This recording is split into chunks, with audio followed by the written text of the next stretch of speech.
welcome to Sorted Food. Now, today we've got another guessing game for our normals. We're going to put in front of them a bunch of exotic fruits from around the world. We're going to taste them, we're going to talk about them, and we've put some of them into wonderful dishes.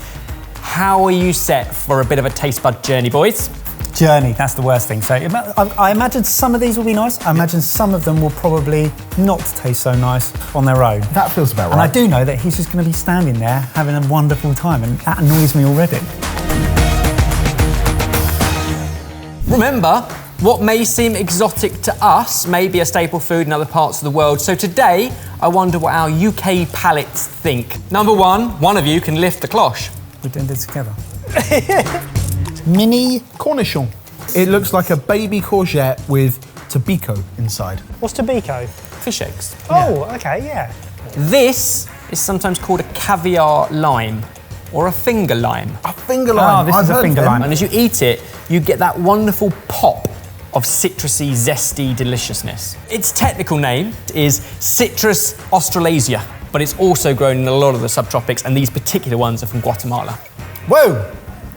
Oh, mate, that's like sherbet lime. That's like sweet, whoa, that's tangy. That is really unique because it has all of the flavour and the zing and the tanginess of a lime, but also a pop.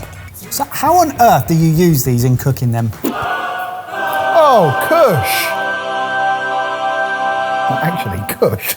Wow. So what you have in front of you is something that we think finger limes would work so wonderfully with because A, it looks beautiful, but also it always helps with a bit of extra citrus. It's a poke bowl. It's a poke plate. So there is no caviar lime on this yet. No. There's real caviar.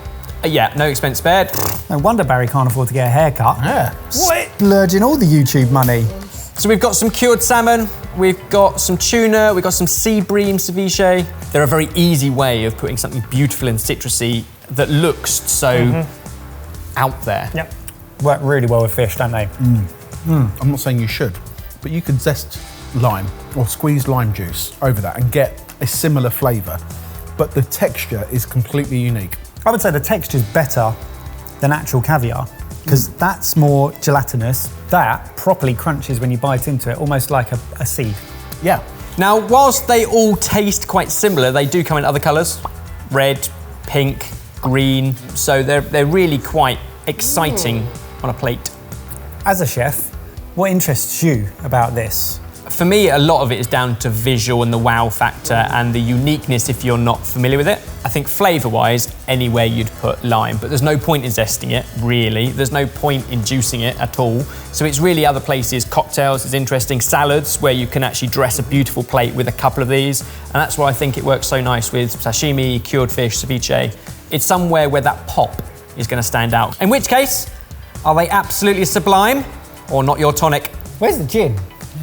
I don't know, it's always on my brain. I think absolutely sublime. Absolutely sublime. Let's bring on number two. I'm interested to see your reaction to this. This is definitely one of those less familiar to us. Lift the cloche on number two. It looks like wishy grub. Yeah. Like a massive caterpillar. Yeah, massive caterpillar's eating too much. Any ideas what it is? Smell it, Barry, smell it. Sweating. It smells cheesy. That's a shock! It smells like Parmesan. Oh! Some people do compare it to strong, funky cheese, sometimes blue cheese, sometimes more feety. Yeah, but this is to do with like how rubbish our palates are actually in comparison to like what other people eat around the world. Also, it's down to what I'd expect. Like, if that was a plate of blue cheese, I know it's going to smell how it smells. I don't believe that's a fruit. No, you're lying. Okay, if I told you this was noni fruit, has been used in bush tucker trials in things like I'm a Celeb, Get Me Out of Here. It originates from places like Polynesia. This has been sourced from a family farm in St. Lucia. Would you like to see it in a dish? Yeah, sure. Right, I would. Go, sure. Oh, good, it gets better. Well, the thing is with noni fruit is if it is underripe, then it's often cut up, stir-fried, things with coconut milk. Sometimes the leaves are used as well. A lot of sort of Thai cuisine as well perhaps uses it. But if it's ripe, it's best just eaten as it is with a pinch of salt. Particularly rich in vitamin C, full of other anti-inflammatory, antioxidant benefits, and therefore pretty good for you. Now these have been frozen and defrosted, which is why they've lost some of their structure. So those who are used to eating ripe, fresh noni fruit or vomit fruit might think this looks a little bit slimy. Cheers. 3, to health. 2, 1. Oh, no. To think this is exotic food tasting testing and not poker face. Come on, Barry, you can do it. Oh, No. Oh, Jay! No! No! Okay. there we go. I'm going to try again. Okay. So it has that tropical exotic Yeah. fruit experience Come on.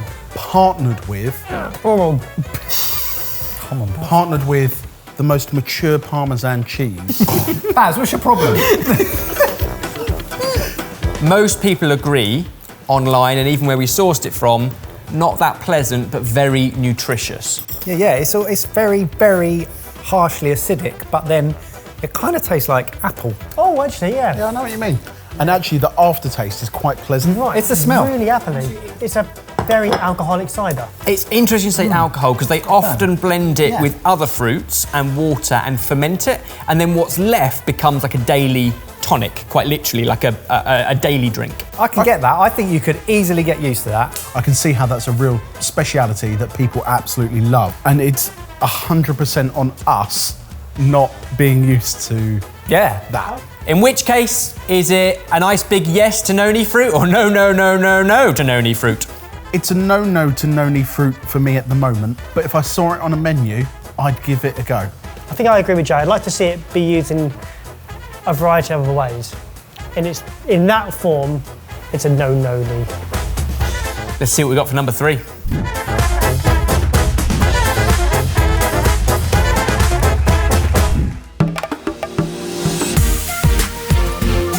Now to Ghana. Lift the cloche. Nice. Oh, Oh, I think I know what these are. cranberries. Coffee beans. Oh, you're thinking coffee cherry. No, it's not the coffee cherry. Chew it, but as you chew it, kind of let it swill around in your mouth and get the full experience before you kind of swallow. That's well nice. That's genuinely delicious. It's like a really sweet currant. These are miracle berries. So we have previously done a video that included dried miracle berry tablets. The clue is in the name. Their properties mean that it adjusts what you taste for the next 20 or 30 minutes. It has the ability to turn sour and tart things sweet. We'll talk about the science of them in a bit, but should we get some stuff in? Yes. Yes. And can I blindfold you, please? Why'd you make it weird? Okay, so the first thing is in front of you. 3, 2, Cheers. 1. Oh, whoa. I'm sure you want that much of that in your stomach. That is like sherbety. It is sherbety. Is it like sherbety, appley? Like really sweet lemonade. It's done its job. It's tricked your brain. That is key lime juice. It is, you know what, the smell, I was just smelling my hands. And that key limes are, well, They're really sharp. really sharp and bitter. Okay, great. Give me something else. Okay, next up. In front of you is a spoon and on it is one large mouthful to be consumed at once. I'm interested to know why Barry is not enjoying this, because that looked lovely to me. It tasted a bit like butter. Yeah. It Yeah. was really buttery and really sweet, but not in a good way. That was a tomato and goat's cheese salad on a spoon. No, Yes. it wasn't. So we chose goat's cheese because sometimes goat's cheese has that little bit of tang to it. Tomato's horrible. Yes. Tomato, definitely, if you get a nice ripe tomato, cherry tomato, it's got that sweet tang. That's really interesting because you look at the miracle berry and your instant thought is that's going to make everything taste amazing. And yet something that already probably tasted amazing did not taste amazing. So the fun bit is how these things work. Essentially, the miracle berry has miraculin in it and it latches itself onto your sweet receptors on the tongue. In acidic conditions, those proteins gain protons and kind of in that shape change shape and wiggle and move around. So it's the sour tart things that react with the miraculin attached to your sweet receptors that make you think sweet. And he said it so confidently that you almost believe him. Ready, Baz? Oh. Oh, God. Why is it? It's burning. It's really spicy. It's a sweet and sour glaze. Yeah, spot on. It's a sweet and sour chicken ball. So battered and fried and then tossed in a sweet and sour sauce. And we just wondered, what on earth happens with sweet and sour? Smell it, and then when you eat it, it tastes diluted. Because you smell it and you go, okay, that is going to be sweet, but it's going to have a proper tang. And you don't get the tang. No, the tang's gone. You get a lot of heat and a lot of sweet, and you lose the dimension of what makes sriracha amazing. That is so weird. So something else to try is in front of you. It's just a stick of it. Have a chomp. What on earth is that? It tastes like pure apple, like Granny Smith green apple. Oh my God. That's lovely. Oh my God. Oh no, it's not celery, is it? No, it can't be celery. No, it's, what the hell is that? Like celery. That's what I thought it was celery, but it's not. Whoa! This is actually as I expect. Oh, rhubarb, bloody hell. What? That is so tart. It's just raw rhubarb, which is just... Hey, honestly. You should try this one, mate. It's delicious. Last one, shot glass in front of you, pick up carefully. Cheers.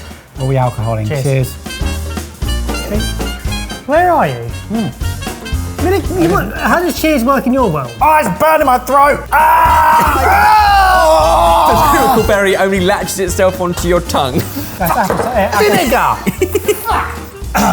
Apple cider vinegar. It's So appley. On the tongue, apple juice. Oh, Fizzy, like really like fermented apple juice. It tastes like... But at the back of the throat, vinegar. Damn, see, this was the thought experiment and we didn't finish the thinking. Yeah.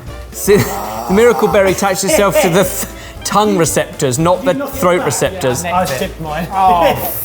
I think what's interesting out of the novelty use of wow, what an experience, is where they're actually being used. So they are being used in medicine. So for example, chemo patients who can sometimes have incredibly metallic or sour or nasty flavoured reactions to food, this can really help, miracle berry. And in sodas for people with diabetes. So you need to add a lot less, if any, sugar to create that soda-like experience. Okay, boys, is it miraculin for the win or miraculin for the bin? Well, it's obviously, it works. So For the win. It's great. Okay, number 4, we're back to our family farm in St. Lucia. Lift the cloche. Okay. They're like, oh, they're rock hard. Whoa. You could kill a man with that. I don't know if it's going to help, but there's a rolling pin to your left. Out of 10, how hard are you going? 11. Wait, I'm going to go 4. Yeah, I should have gone 4. It's got what can only be described as the inside of a vacuum cleaner. Oh no! So again, it smells cheesy. Why?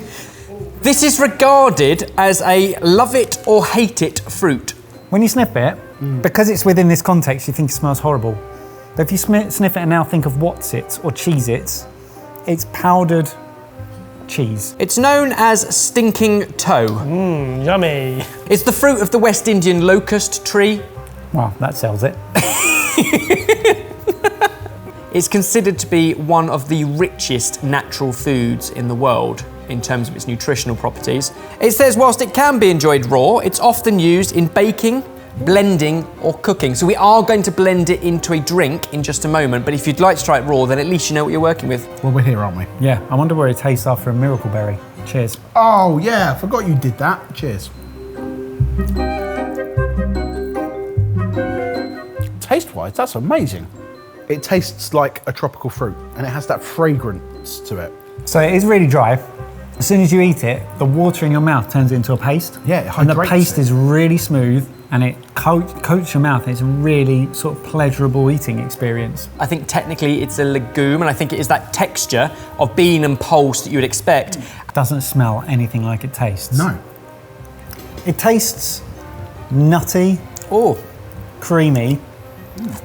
Zesty. flowery and almost Yeah, but wait. dried milk. Yeah, you know, if you and put then- like a teaspoon of dried milk in your mouth and you have to wait for it to rehydrate and you go, ooh, there's the dairy. It's custard powder. It's a flavoured custard powder. Wow. I'm looking forward to this next bit now. Right, we have hollowed out 2 stinking toes and they stink. And we're making a stinking toe punch. Yeah, it's like a Jamaican classic. So we got condensed milk, evaporated milk, ice, and vanilla milkshake.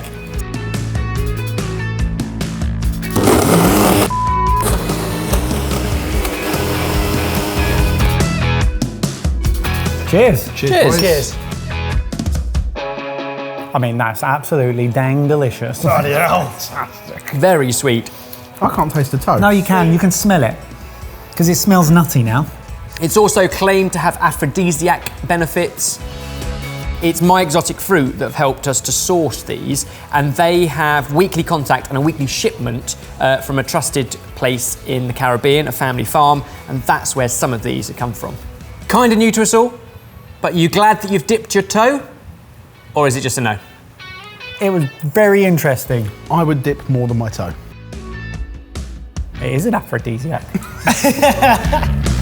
Well, over to you guys. It's time to do some commenting. Firstly, have you heard of any of those before? Do you use them already? Let us know how down below. And are there any exotic fruits in your areas that you'd like us to explore next time? Comment below, let us know. We want to know all about your stinky toe. Exotic fruits In your areas. We have an app. It's called Meal Packs and helps you plan and then cook a week's worth of meals using one set of ingredients, saving you money, cutting down on food waste, and answering the age-old question, what should we have for dinner? It's free to try for a whole month. The link is in the description box below. The most mature Parmesan cheese that has been grated onto or into somebody's shoes that they've then worn without socks for about 3 months in 30 to 35 degree heat. Baz, what's your problem?